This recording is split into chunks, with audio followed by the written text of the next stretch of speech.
종교개혁자인 마틴 루터는 우리 그리스도인들, 거듭난 그리스도인들은 정말 자신의 삶이 온전히 회심되어졌는지 늘 세 가지 부분에서 확인해야 된다라고 이야기했습니다. 그 첫째가 머리가 정말 회심했는지 거듭났는지 늘 점검해야 된다고 이야기했습니다. 다시 말하면 생각이 정말 변화되었는지, 자기 위주의 생각에서 하나님 중심의 생각으로 변화되었는지, 이기적인 생각에서 그리고 다른 사람들을 돌아볼 줄 아는 이타적인 생각으로 우리의 생각이 거듭났는지 돌아봐야 된다, 그렇게 이야기했습니다.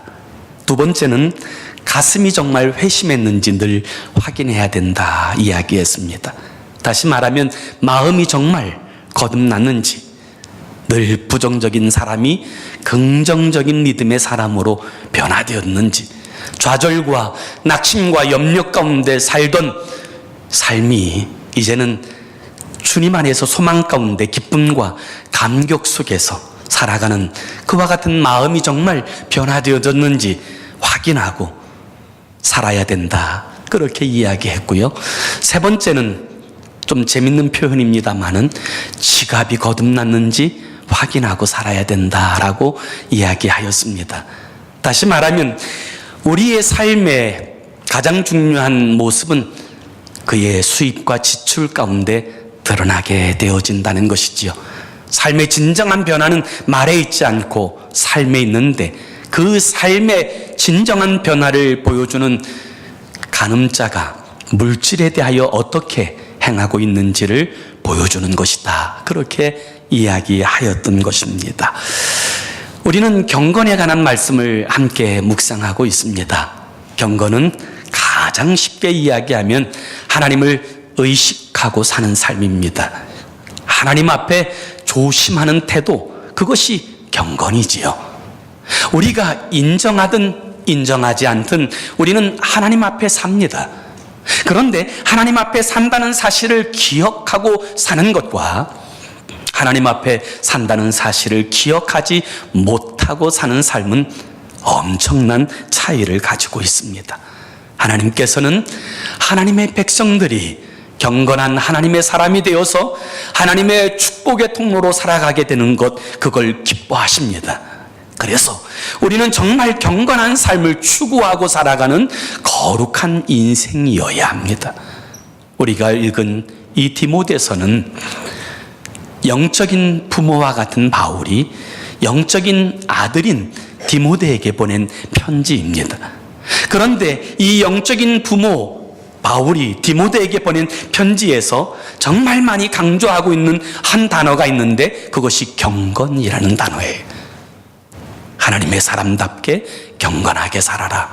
그리고 경건한 자들에게 주의 복음을 전하여 그들로 하여금 또 다른 사람들에게도 복음을 전하게 하여라. 이것이 사도 바울이 디모데에게 보낸 편지의 내용이고요. 그리고 특별히 이 디모데서는 바울의 마지막 서신으로 유언과 같은 바울의 이야기라고 이야기할 수 있습니다. 사랑하는 여러분, 여러분이 사랑하는 자녀들에게 마지막으로 유언한다면 어떤 것을 유언하시겠습니까? 오늘 바울은 디모데에게 경건하라, 그리고 이 경건을 가르치라고 분명하게 말씀하고 있습니다.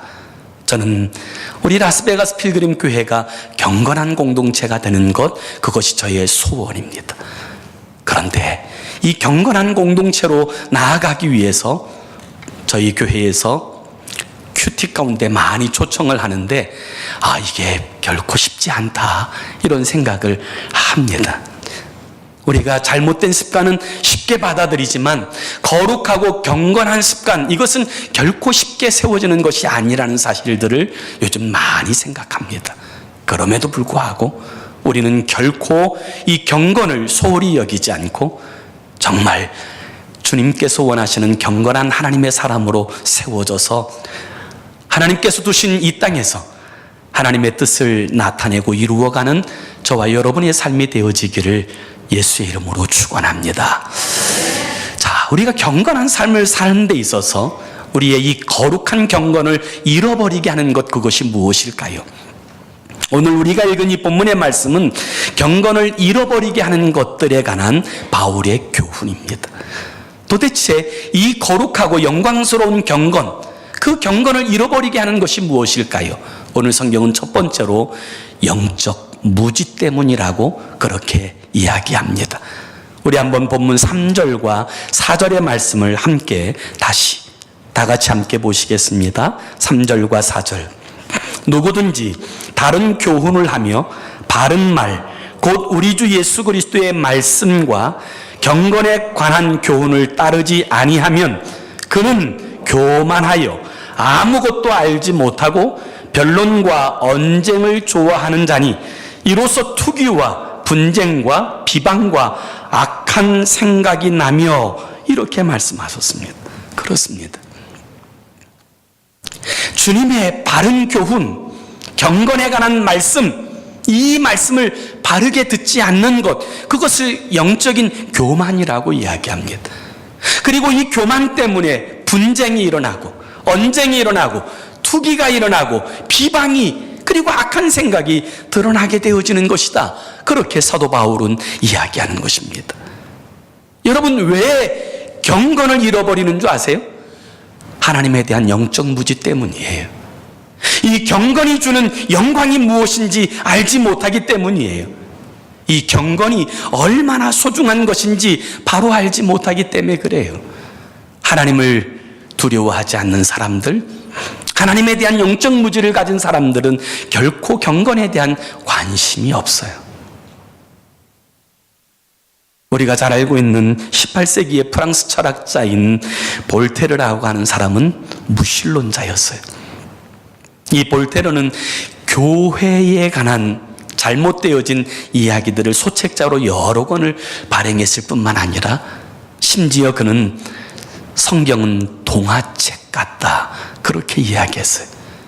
그리고 자신이 장담하건대 100년 안에 이 땅에서 기독교는 다 사라질 것이다 라고 이야기했습니다. 그 영향을 받은 프랑스에서는 이 1773년에 이렇게 프랑스 의회에서 이런 결정을 내려요. 프랑스 국민은 하나님의 존재를 부인한다라고 하는 결의를 해요. 이 결의를 한 후에 어떤 일이 벌어졌을까요?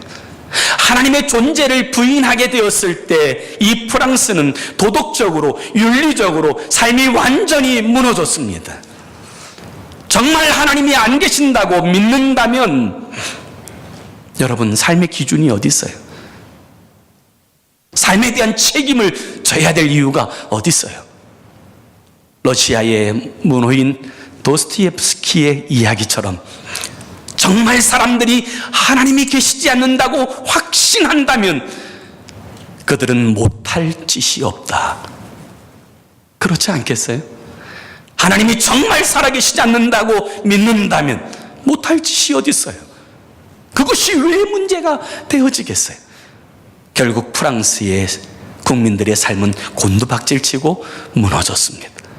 그러다가 프랑스에 혁명이 일어나게 되어지고 이 혁명의회가 이제 또다시 새로운 결의를 해요.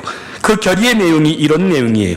프랑스 국민은 초월적 존재이신 하나님과 영혼 불멸을 인정한다.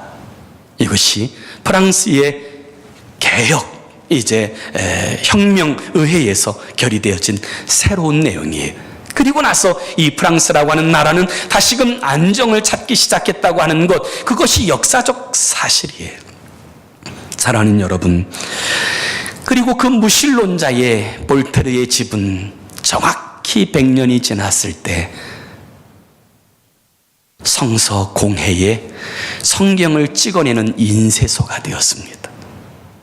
사람들이 왜 경건을 잃어버리는 줄 아세요? 하나님을 모르기 때문에 그래요. 우리나라 속담에도 하룻강아지 법 무서운 줄 모른다라고 하는 말이 있어요. 노련한 개들은 호랑이가 얼마나 무서운지 압니다. 그래서 호랑이가 어흥 소리 나면 꼬랑지를 내리고 숨습니다. 그런데 아무것도 모르는 하루 강아지는 몰라요. 그래서 오히려 더 뛰어나가서 왈왈 짖게 되어지는 거죠. 어리석음을 이야기하는 겁니다. 왜 인생들이 하나님을 두려워하지 않습니까? 왜 하나님을 의식하여 살지 않습니까? 하나님에 대한 영적 무지 때문이에요. 하나님의 뜻이 무엇인지 알지 못하는 이 영적 무지가 그로 하여금 삶의 자리에서 하나님을 의식하지 않고 자기 마음대로 살게 하는 것입니다. 영적인 눈이 열리지 않으면 육적인 눈으로 모든 것이 판단되어진다 여길 때 사람들은 경건하지 않습니다. 경건을 추구하지 않습니다. 그러나 정말 하나님의 살아계심을 인정하고 영적인 눈이 열려 하나님의 영광을 볼 수 있다면 그들은 경건합니다. 경건하고자 힘쓸 것입니다. 그것이 마땅하고 당연한 하나님의 사람들의 삶의 모습일 것이기 때문입니다. 오래전 미국 펜실베니아에서 있었던 일이에요. 큰 농장을 경영하는 사람이 있었습니다. 그는 그 농장에서 나오는 소출로 넉넉했고 그리고 자유로웠습니다. 그런데 어느 날 카나다에 있는 사촌 형에게 편지가 왔어요. 카나다에 가서 이제 새로운 사업을 시작을 했는데 그 사업에서 석유 사업을 통해서 큰 돈을 벌었다는 그 이야기를 듣게 되자 그는 마음이 흔들렸습니다. 유혹을 받게 된 거지요. 편안한 삶을 내려놓고 그는 그 형에게 편지를 썼어요. 저도 함께 그 석유 사업에 동참하고 싶습니다. 그러자 그 형이 다시금 편지가 보내왔는데 이런 편지의 내용이었다 그래요. 석유공학에 대해서 아무것도 알지 못하는 사람이 이 일에 함께 동역할 수는 없다. 그러니 너는 그곳에서 농사나 열심히 지어라. 그런 편지가 왔다라는 거예요. 그 편지를 받게 되자 이 사람이 오기가 났어요. 그래서 다시금 대학에 들어가서 석유공학에 대한 연구를 시작했어요. 오랜 동안 정말 철저하게 연구하면서 이제 석유공학에 관해서는 나름대로의 주의를 가질 만큼의 위치가 되었을 때 또다시 편지를 썼어요. 내가 이제 석유공학에 대한 연구도 하고 이만큼 학위도 받았으니 함께 동역하자고 편지를 보냈어요. 그러자 카나다에서 오라고 하는 답신을 받게 되자 그는 23년 동안 그곳에서 경영하였던 그 농장을 단돈 $833에 다른 사람에게 팔아버리고 카나다로 넘어갔어요. 새로운 농장을 구입한 이 농장주가 그 집 옆에 있는 그 개울에서 짐승의 물을 먹이려고 하다가 보니까 뭔가 냄새가 나고 좀 이상해요. 그래서 전문가를 불러다가 보니까 세상에 그곳에 어마어마한 큰 유전이 있다는 사실이 발견되어졌어요. 사랑하는 여러분, 석유공학을 아무리 연구하면 뭐합니까? 우리 집에 내 가까운 곳에 그 유전이 있는 것도 알지 못하는데 오늘 많은 그리스도인들이 이와 같지 않은가 이런 생각을 해봅니다. 하나님에 대해서 안다고 합니다. 그러나 하나님을 두려워하지 않습니다. 경건하지 않아요. 내 마음대로 삽니다. 그 이유는 하나예요. 하나님에 대해서 모르기 때문이에요. 영적인 무지 때문입니다. 경건을 잃게 되어지는 두 번째 이유는 경건에 대한 오해 때문이지요. 오늘 본문 5절을 한번 다 같이 보실까요? 5절에 보면 성경은 이렇게 말합니다. 마음이 부패하여지고 진리를 잃어버려 경건을 이익의 방도로 생각하는 자들의 다툼이 일어나느니라. 왜 경건하지 않습니까? 경건을 이익의 방도로, 이익의 수단으로 생각하는 어리석음 때문이에요. 물론 여러분 경건에는 큰 유익이 있어요. 하나님께서는 경건한 자의 기도를 들으십니다. 요한복음 9장 31절에 보면 성경은 이렇게 말해요. 하나님이 죄인의 말을 듣지 아니하시고 경건하여 그의 뜻대로 행하는 자의 말을 들으시는 줄을 우리가 아나이다. 그렇습니다. 하나님은 죄인의 기도가 아니라 경건한 자의 기도를 들으십니다. 경건한 자의 기도 가운데 응답하시고 역사하십니다. 그럴 뿐만 아니라 경건은 범사에 유익합니다. 모든 일에 경건은 복이 되지요. 디모데전서 4장 8절에 보면 육체의 연단은 약간의 유익이 있으나 경건은 범사에 유익하니 금생과 내생에 약속이 있느니라, 그렇게 말씀하셨어요. 맞아요. 경건은 범사에 유익합니다.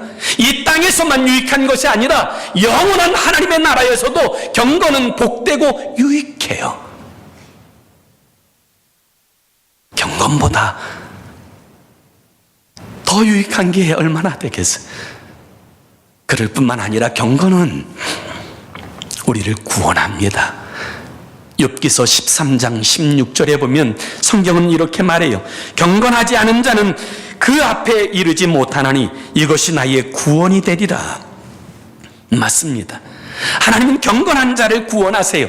그럴 뿐만 아니라 성경은 경건한 자를 하나님이 보호하신다고 말씀하세요. 시편 32편 6절에 보면 이로 말미암아 모든 경건한 자는 주를 만날 기회를 얻어서 주께 기도할지라. 진실로 홍수가 범람할지라도 그에게 이르지 못하리로다. 맞아요. 여러분, 경건이 주는 유익은 무궁합니다. 그러나 경건은 단지 이익을 위한 방도가 아니에요. 경건은 하나님을 이용하는 여러분 수단이 아니에요. 경건은 하나님과 흥정하는 수단이 결코 아니라는 거예요. 경건은 하나님과의 관계에 있어요. 오늘 많은 사람들은 신앙을 이 세상을 잘 살기 위한 수단쯤으로 여기는 사람들이 있어요. 교회 가야 사람들과 만나고 교제하고 좋은 말씀도 듣고 이익도 얻고. 여러분, 경건은 이익을 위한 방도가 아니에요.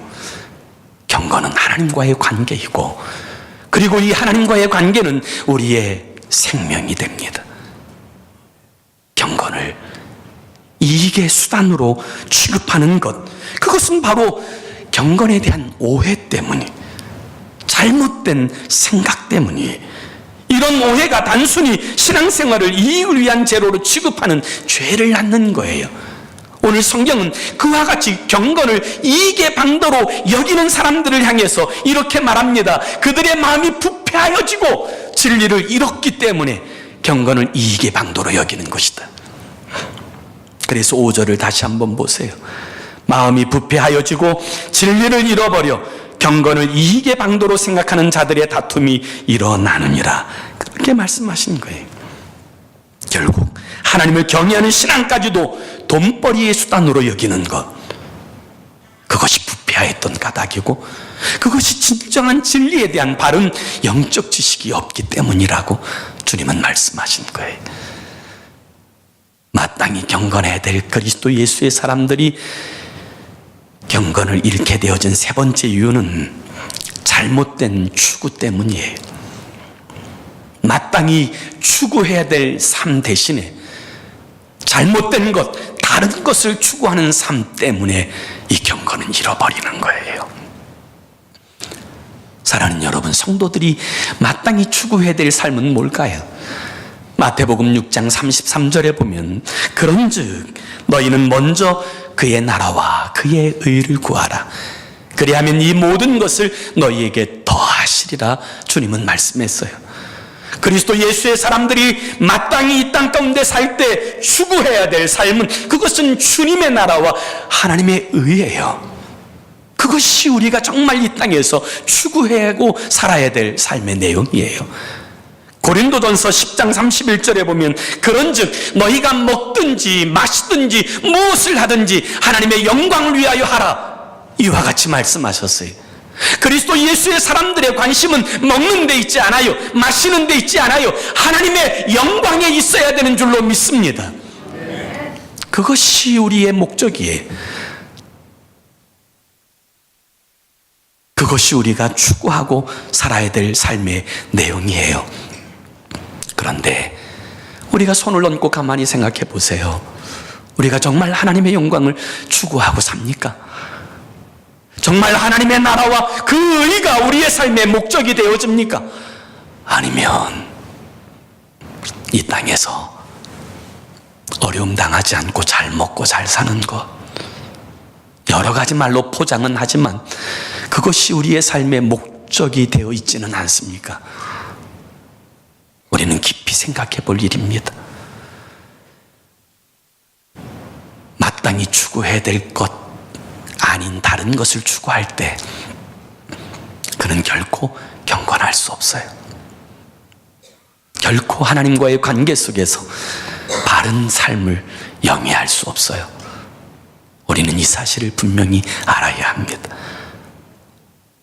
우리 9절과 10절의 말씀을 함께 같이 읽어보겠습니다. 9절과 10절 시작.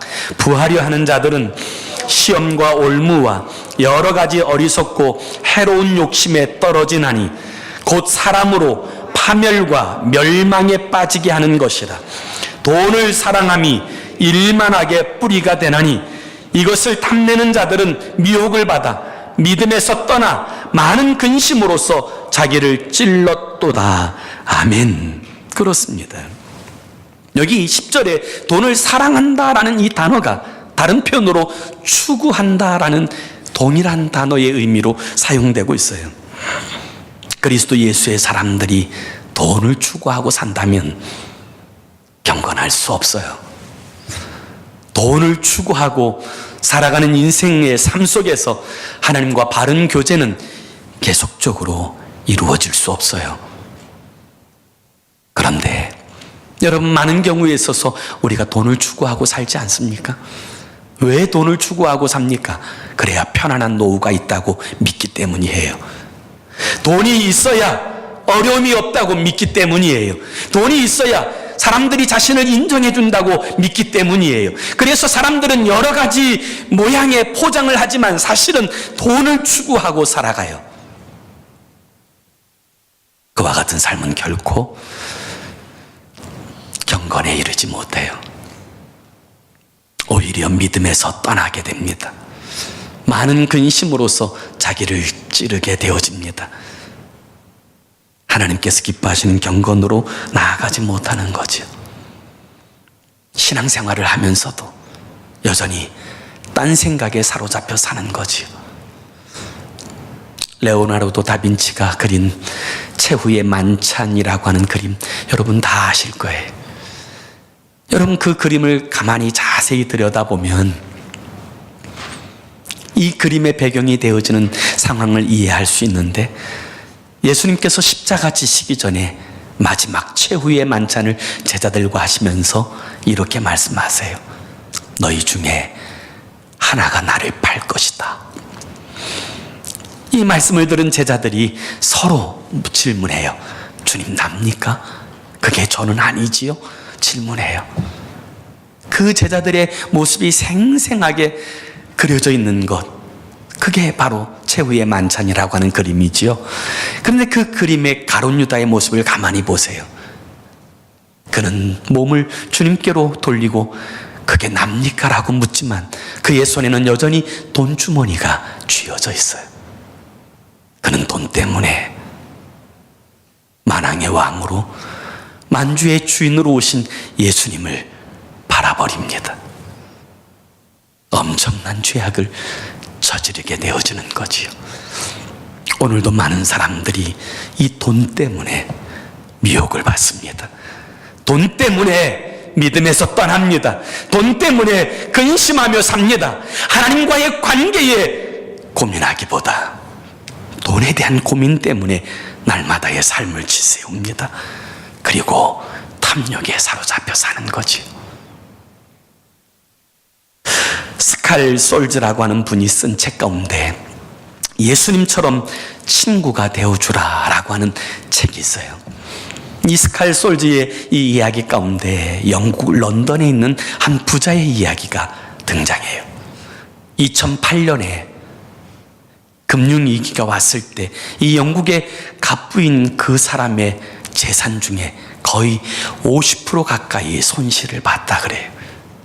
그럼에도 불구하고 그는 여전히 백만장자예요. 상위 1%에 해당되는 갑부입니다. 그의 삶의 질은 조금도 떨어지지 않았어요. 모든 사람들이 부러워할 만큼 그는 부를 가지고 있어요. 그런데 그가 어느 날 자살해요. 그의 유서에는 이렇게 쓰여져 있었다 그래요. 더 갖지 못한 것, 그것이 한이다.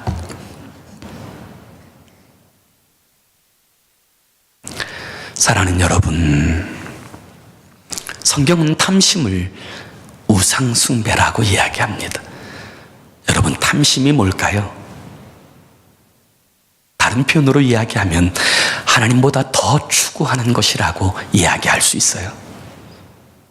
여러분, 우리는 정말 우리의 일상의 삶에서 하나님을 추구합니까? 아니면 하나님보다 또 다른 것들을 추구하고 삽니까? 하나님보다 물질을 추구하고 산다면 우상숭배자예요. 하나님보다 성을 더 추구하고 산다면, 하나님보다 즐거움을, 쾌락을 추구하고 산다면 그것이 우상숭배요. 그 우상숭배자는 결코 하나님과 바른 관계 가운데 경건할 수 없어요. 오늘 사도 바울은 그래서 우리에게 진정으로 경건하기 위한 아주 중요한 팁 하나를 줍니다. 경건에 놀라운 유익이 되어지는 한 가지 팁을 줘요. 우리 한번 나같이 6절에서 8절의 말씀을 함께 읽어봅시다. 6절에서 8절까지 함께 읽습니다. 시작. 그러나 자족하는 마음이 있으면 경건은 큰 이익이 되느니라. 우리가 세상에 아무것도 가지고 온 것이 없음에 또한 아무것도 가지고 가지 못하리니 우리가 먹을 것과 입을 것이 있은즉 족한 줄로 알 것이니라. 아멘. 여러분, 경건에 큰 이익이 되는 것이 뭔지 아세요? 자족하는 거예요. 감사하는 것. 지금 있는 바를 족한 줄로 여기는 것. 더 무엇을 가지고자 탐심을 부리는 것이 아니라 지금 먹고 살 수 있다면, 지금 움막이라도 내 몸 누일 공간이 있으면 이로써 감사하며 자족할 줄 아는 것, 그것이 경건에 큰 이익이 되어진다라는 거예요. 맞아요. 여러분은 여러분의 삶에 지금 만족하고 있습니까? 여러분의 삶에 감사하고 있습니까? 하나님, 고맙습니다. 그렇게 날마다 주님의 은혜 가운데 감격하여 살아가고 있는지요?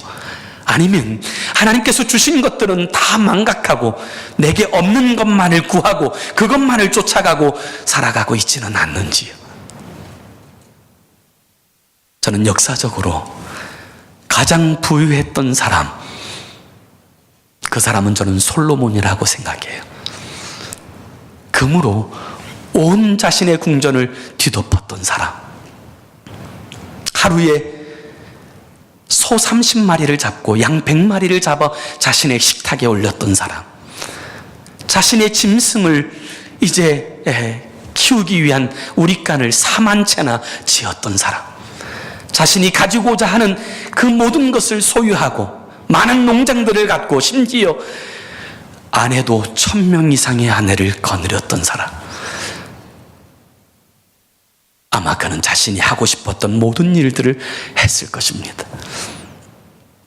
그런데 그 모든 것들을 경험하고 모든 것들을 누렸던 솔로몬의 고백이 뭔지 아세요? 헛되고 또한 모든 것이 헛되다라는 거예요.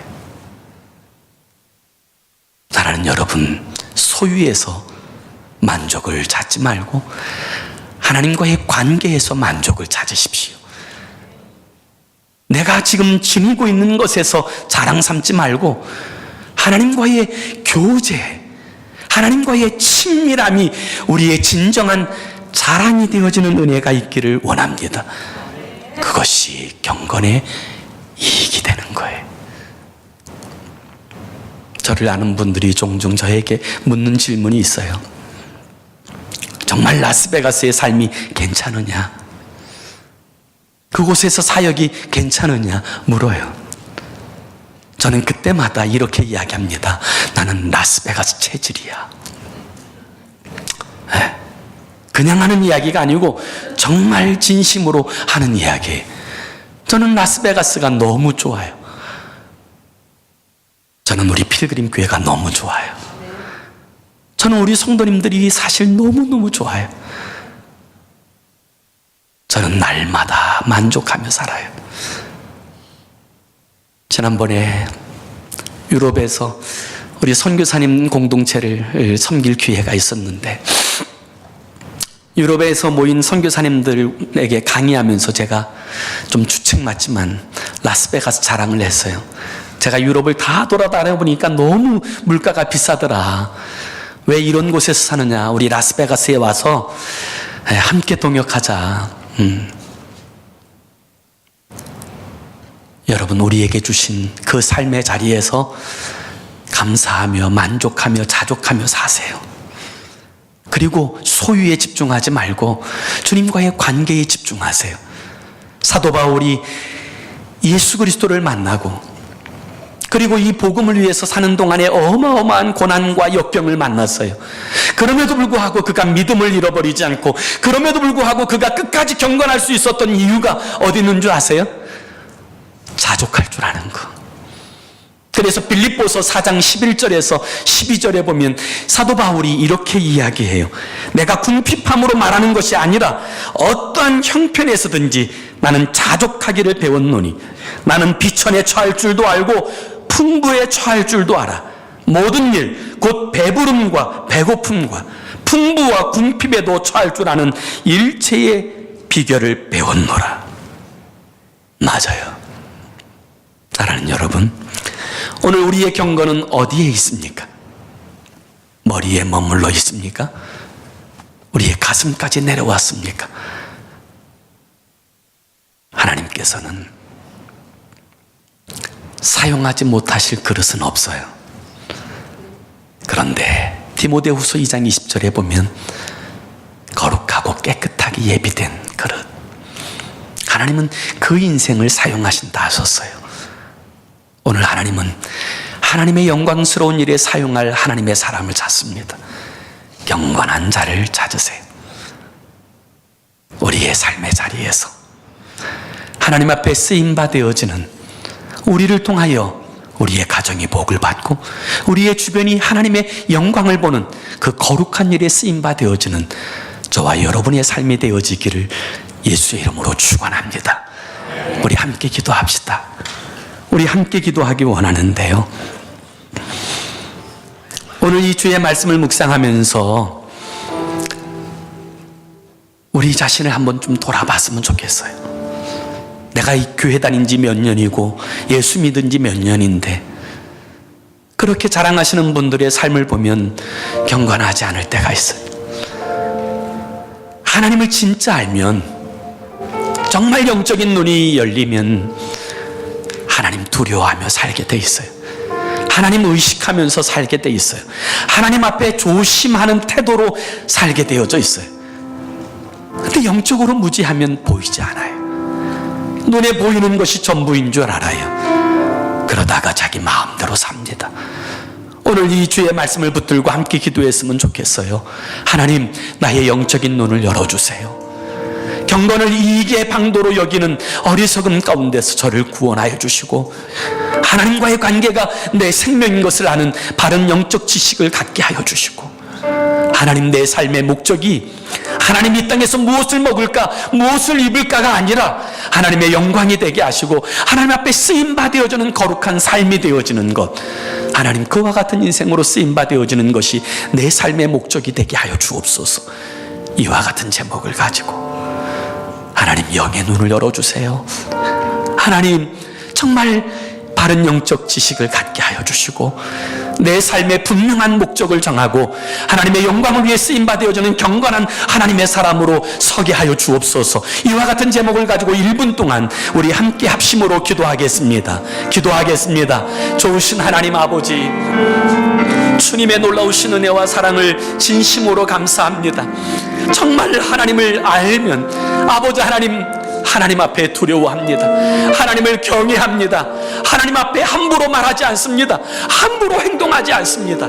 아버지 하나님, 경건을 이익의 수단으로 사용하지 않습니다. 신앙생활을 이익의 수단으로 사용하지 않습니다. 정말 하나님과의 관계를 생명처럼 여기고 하나님 앞에 경건하게 삽니다. 아버지 하나님, 오늘 이 주의 말씀이 우리 마음에 와닿게 해주시고, 하나님, 우리의 신앙생활이 정말 아버지 하나님, 주님 앞에 경건한 신앙생활이 되게 하여 주시옵소서. 아버지, 신앙생활을 이익의 방도로 취급해버리고 많은 어리석음에서 우리를 건져주시고, 하나님 아버지, 우리의 삶의 바른 목적을 갖게 하시고 바른 수단을 향하여서 나아가는 우리가 될 수 있도록 우리 하나님 은혜 베풀어 주시옵소서. 하나님 역사해 주시옵소서. 좋으신 하나님, 우리의 눈을 열어 주옵소서. 하나님, 육적인 것으로만 세상을 판단하는 그런 눈에서 이제 영적인 분별력을 갖게 하시고 하나님을 볼 줄 아는 영적인 안목이 열리게 하여 주셔서 하나님 의식하고 사는 삶이 되게 하옵소서.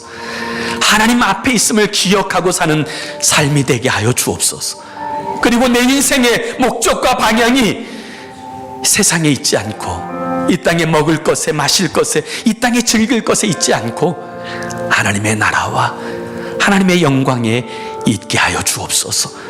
그리하여 나로 말미암아 우리 가정이 하나님의 복을 받고 우리의 가정으로 말미암아 우리의 이웃들이 하나님의 영광을 보는 놀라운 축복이 임하게 하여 주옵소서. 예수님의 이름으로 간절히 기도 올리옵나이다.